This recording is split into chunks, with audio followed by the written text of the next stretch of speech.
Bismillahirrahmanirrahim. Assalamualaikum warahmatullahi wabarakatuh.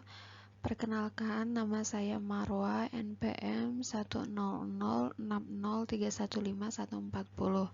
Baik, kali ini saya akan menjelaskan tentang perhitungan pH asam oksalat.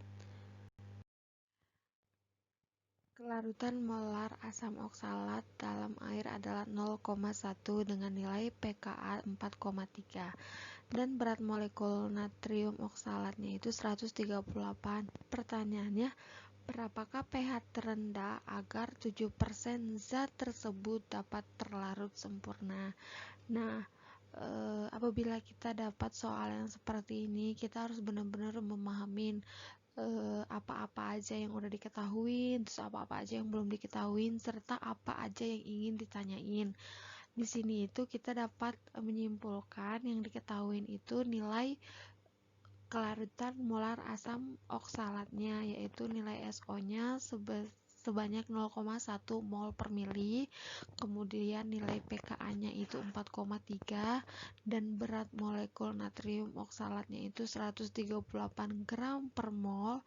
Kemudian di sini zat terlarutnya itu 7%. Artinya 7 gram per 100 mili. Ketika kita udah dapat nih, udah dicatat, terus udah ditulis apa-apa aja yang ada pada soal, apa aja yang diketahui pada soal, sehingga kita dapat mencari pertanyaan pada soal tersebut dengan rumus tertentu gitu loh. Nah, di sini kita menggunakan rumus pH sama dengan pKa plus log buka kurung S dikurang S0 per S0. Kenapa kita menggunakan rumus ini? Karena emang di rumus ini itu kita udah punya datanya masing-masing gitu loh. Sekalipun nilai S kita belum tahu nih nilai S-nya berapa. Cuman di sini kita nilai S-nya itu kan bisa dicari dengan data yang udah diketahuin. Nah, kita sebelum menyelesaikan satu rumus ini, kita harus mencari dulu nilai S, karena kalau misalnya ada dua nilai yang enggak ada datanya, itu agak menyusahkan kita dalam perhitungan gitu loh, sehingga kita harus mencari dulu nilai S-nya. Nilai S-nya itu bisa dicari dengan rumus gram per BM dikali 1000 per 100. Gram kita udah dapat tuh, kita ada datanya yaitu 7 gram per 100 mili, artinya 7 gram. Kemudian berat molekulnya itu udah dapat, berat molekulnya itu 138 gram per mol, sehingga kita kalikan aja, kemudian kita bagikan, kemudian kita kalikan, dapatlah hasil S-nya itu 0,5072 mol per mili. Nah, dengan demikian nilai S udah kita ketahui, artinya dalam rumus kita hanya mempunyai satu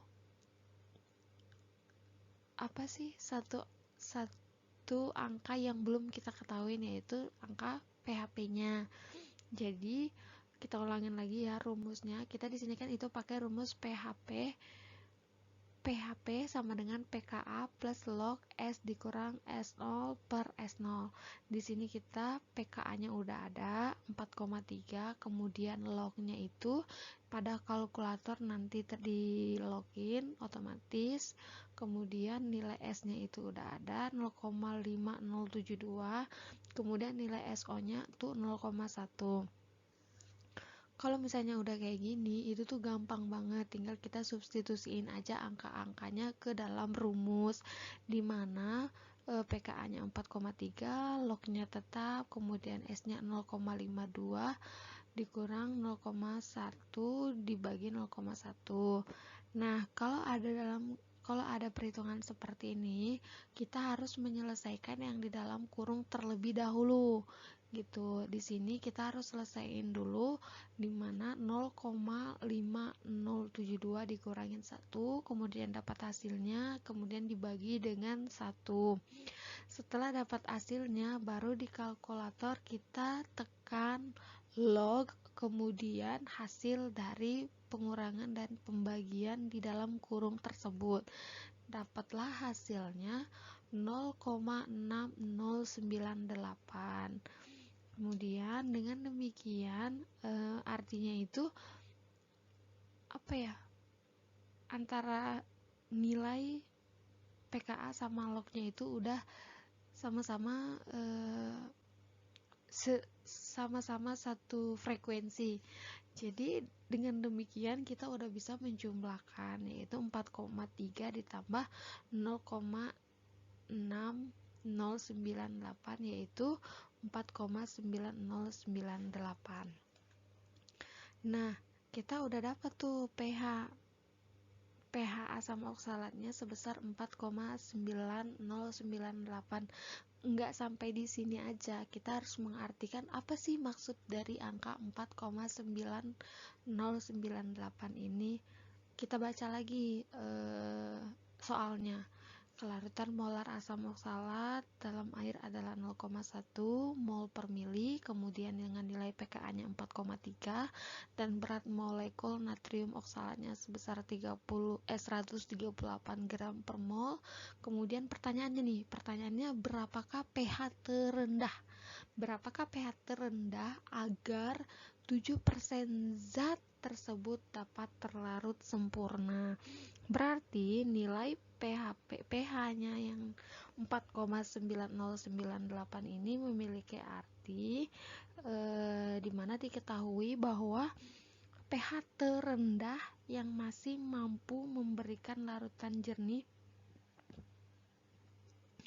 tanpa endapan itu berada di pH 4,9098.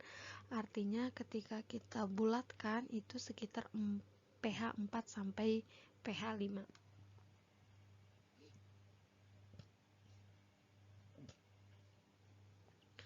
Nah, apabila pH tersebut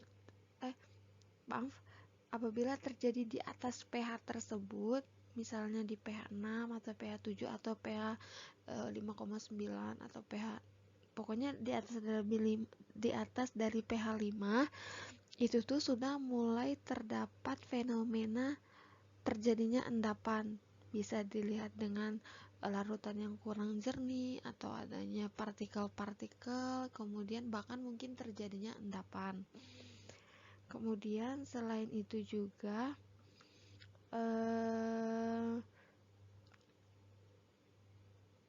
ketika